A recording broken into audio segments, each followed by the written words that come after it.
বন্ধুরা আমরা এখন নন এসি একটা রুম নিয়েছি। হোটেলটা নামটা আমি এখনও দেখিনি, হট করে চলে এসেছি। নামটা আমি পরে বলবো তোমাদের। তো এই দেখো মা আর আমি আছি একটা রুমে, আর দাদার বউ বাচ্চা ওরা পাশের রুমে আছে। তো এখানে হোটেল মানে প্রথমে ওল্ড দীঘা গেছিলাম। ওল্ড দীঘাতে এত মানে প্রাইস বলছে, এসি বলছে 1400 টাকা, 1600 টাকা, 1500 টাকা করে এসি রুম বলছে।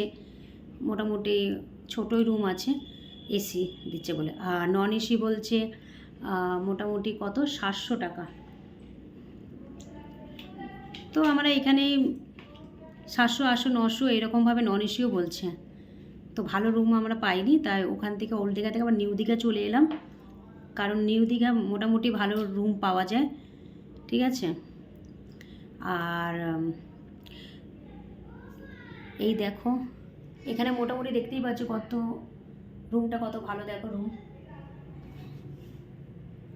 ঠিক আছে। তো এই রুমে চলে এলাম, এখানে ব্যালকনিও আছে। চলো ব্যালকনিটা তোমাদের দেখায়।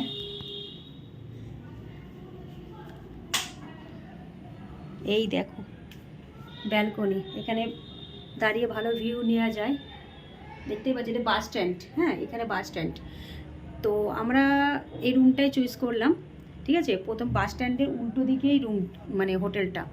এর পাশে প্রথম একটা হোটেল আছে, হোটেল সানির পরের হোটেলটা। ঠিক আছে। তো কালকে আমি হোটেলটার নামটা বলে দেবো। তো আজকের এইটুকুনি।